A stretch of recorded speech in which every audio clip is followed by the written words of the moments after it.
Let's talk about how to make and sell merch that your fans will love. And so let me give you the overview here. So the thing is that when you're talking about making and selling merch your fans will love, it means that you got to have a successful merch strategy, and that successful merch strategy starts from the very beginning. Your vision. Okay, so let's say you have launched your brand, you have developed your loyal fan base. Now you want to create and sell merchandise, right? Merch like T-shirts, plush toys, phone cases, custom socks, and sweatshirts can turn customers into brand ambassadors while creating a new revenue stream for your business. And so, but it's important for you to understand why people buy merch in the first place. It's very personal, okay? When done right, merch helps fans feel connected to what your brand embodies and to others in your community. It can create opportunities to identify and build more meaningful relationships with your true fans, delight and grow your audience with free giveaways, partner with other creators and brands for product drops, encourage fans to drop content featuring your merch, and generate free word-of-mouth advertising. So this is an important element to think about. And because the last thing you want is to always go to Facebook ads or to YouTube ads or Pinterest ads to actually advertise your business. You want the fans to do it for you. So this means what? If you have the vision, you got to come up with a merch strategy. So merch is as versatile as you want it to be. It can be a source of sustained revenue through your own store, the catalyst for a collaboration with another brand, or simply free swag you offer to your loyal customers. One of the biggest decisions you'll make with your merch strategy is really whether to sell under your existing brand or launch it under a sub-brand. Okay, so this is something you have to think about. Now, selling merch under a sub-brand has pros and cons. A sub-brand typically features the parent brand's attribute, color palette, messaging, and imagery, but usually has its own logo, products, and services. So the advantage of this approach is that it can grow an audience beyond your existing customer base, and a sub-brand may also facilitate collaboration or co-branding. Now, you can also sell merch under your existing brand, okay? And so in this case, you basically are really owning the whole process from A to Z. And so whatever approach you decide to take, making great merch ultimately comes down to trusting your gut. So create a product that you are proud of, that you want to stand behind, and that you also want to use or wear.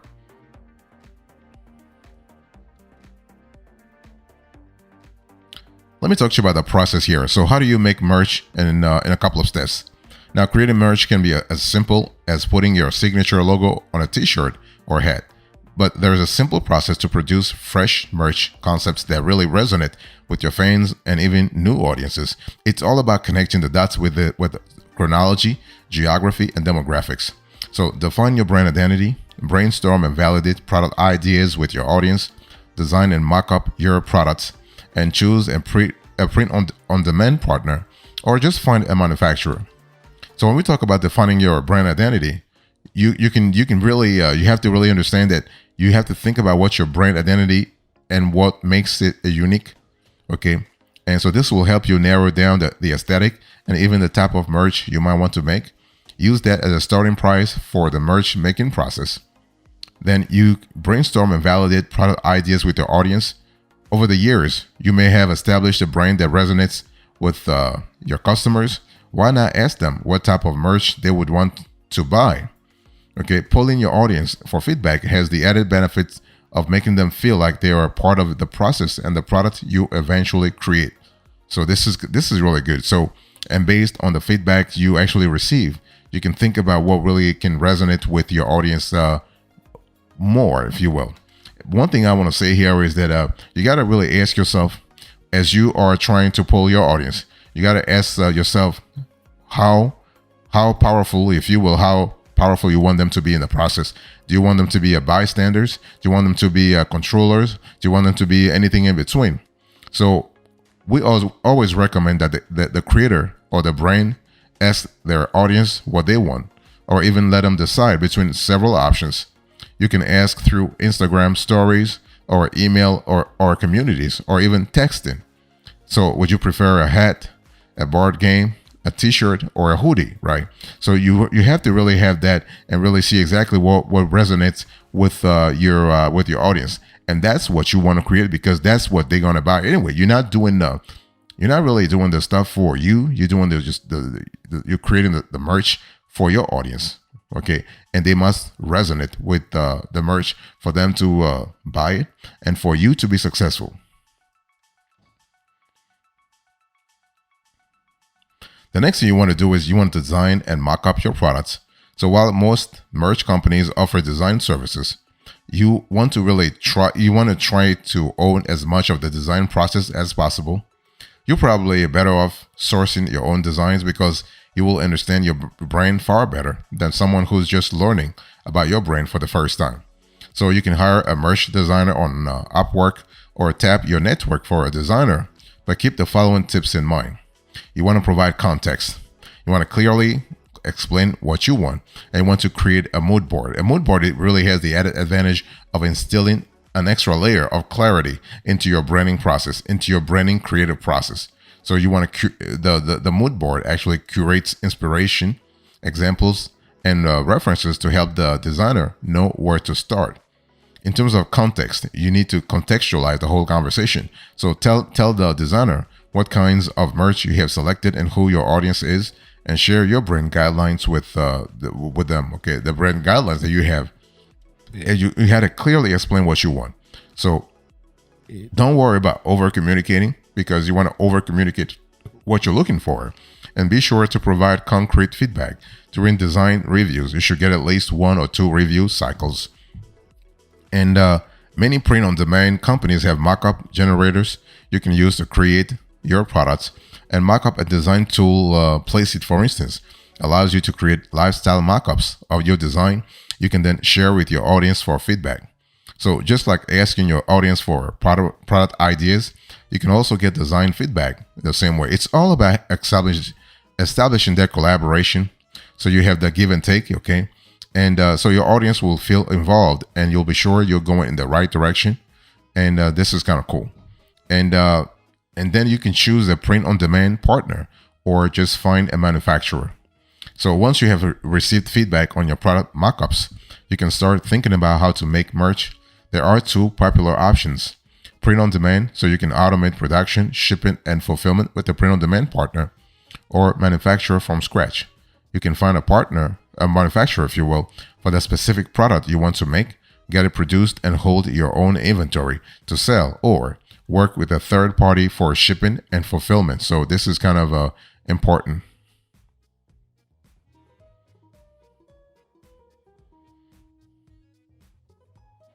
Let me talk to you about the services here.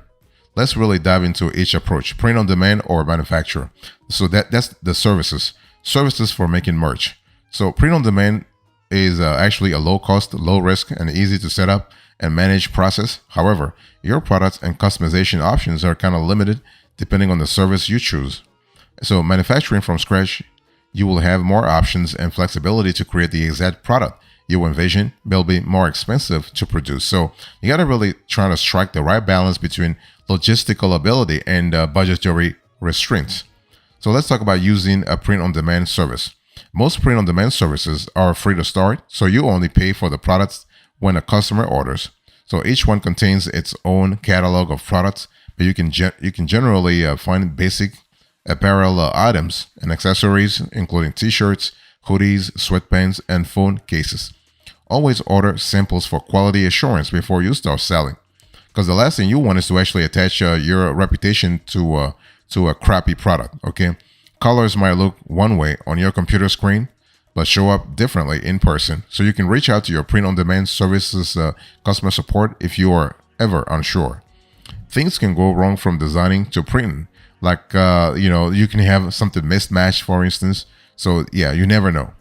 What about finding a manufacturer? Well, if you're not interested in pursuing your own handmade items to make and sell, you can find a manufacturer to create your products. So this is kind of cool.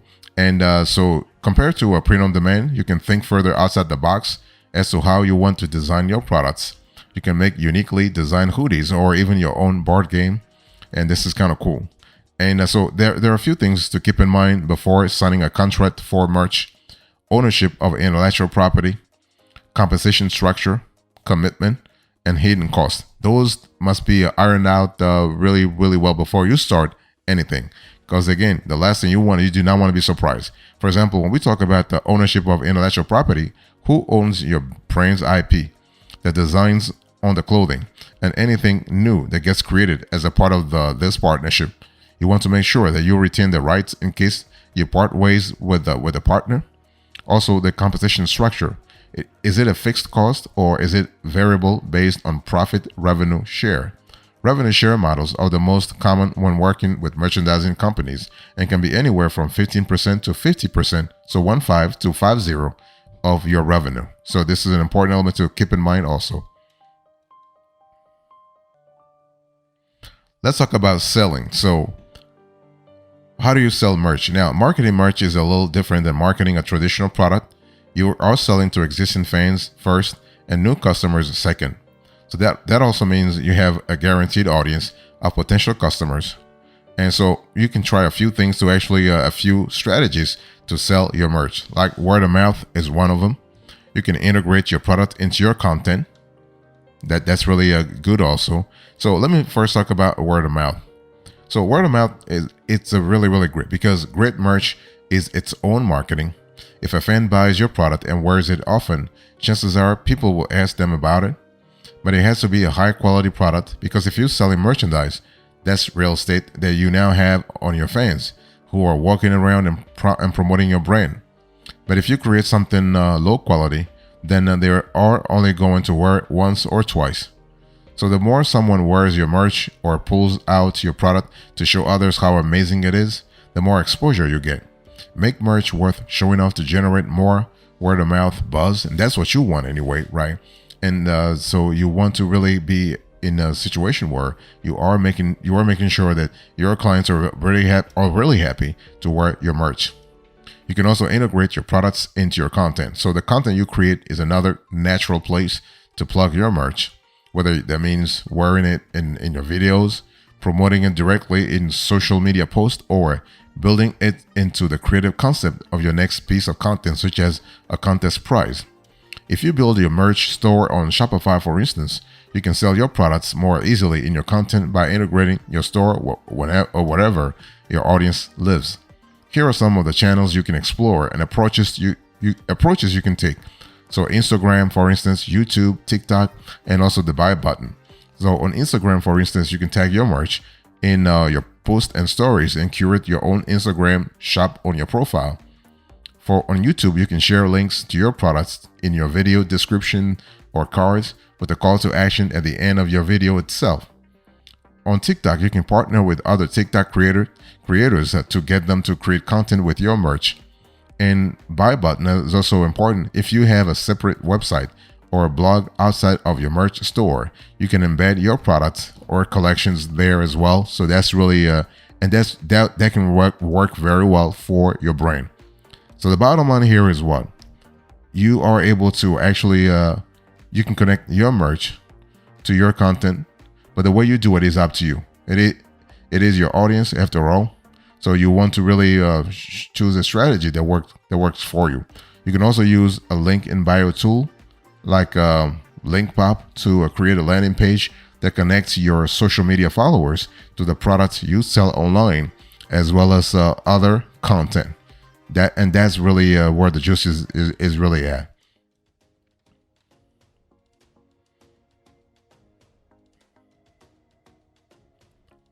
You can also remarket to your existing audience. This is actually a tried and tested strategy. So retargeting lets you promote ads to your existing audience based on specific criteria, such as whether they follow you on Instagram or have already made a purchase.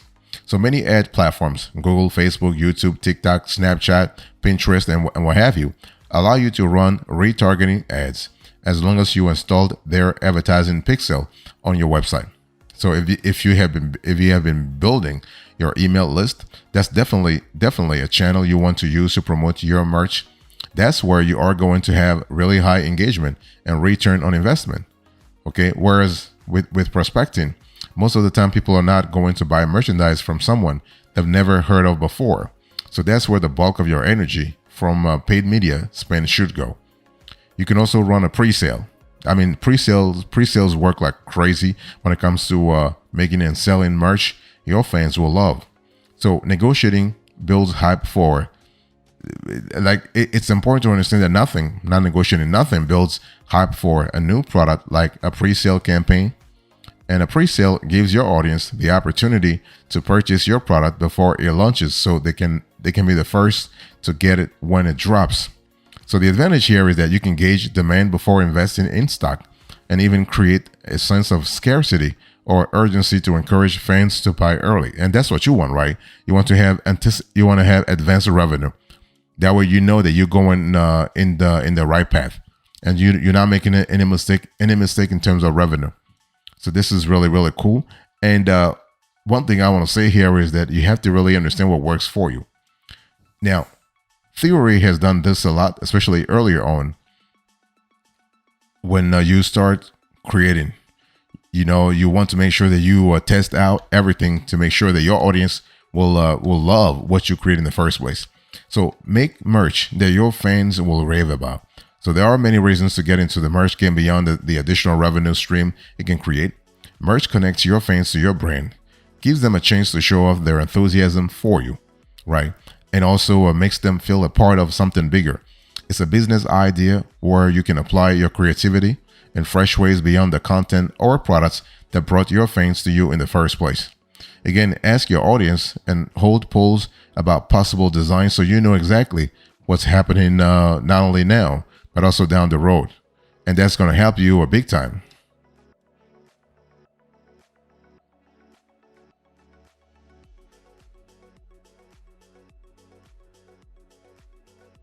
One thing for sure is that you have to really understand that selling merch does make money, okay? Selling merch can make a lot of money. Many businesses make money by selling merchandise like t-shirts, hats, mugs, and other items. Selling merch can be a great way to supplement income for businesses and even become a significant source of income. And it does cost money to make money. It does cost money to make merch. You can start making merch with a little upfront cost. If you have the skills, you can create the design yourself, mock it up using free tools, and even offer a pre-sale on your shop.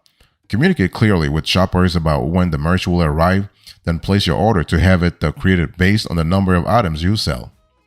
And so this is really good. And many content creators use print-on-demand services to make branded merch, either with their own branding or a secondary brand. And some content creators curate the products or sell subscription boxes, while others create their own product lines, either in collaboration with an existing brand or on their own. And if you want to actually sell your merch online, you have to really follow the strategy that I've laid out in today's conversation. Define your brand identity, brainstorm and validate product ideas with your audience. You got to really have that. This is an important step. You want to design and mock up your products. You want to choose a print-on-demand partner or find a manufacturer, and make sure that you look at the contractual aspects of that relationship, especially if you're going with a third-party manufacturer. Add products to your shop and market your products to fans. That way you have a clear idea of the strategy you have to follow down the road. But one thing for sure, it is legal to sell merch, okay? However, you may need to obtain permits or licenses depending on the state or locality in which you are operating, because some merch are, merch items are a little sensitive versus others. But it's all about making sure that the geography while you will be selling the merch, the regulations in that geography are in sync with the merch itself.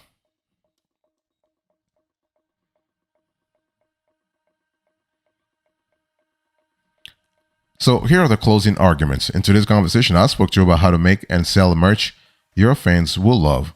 And I give you the overview, the process, the services, the selling, and now the closing arguments.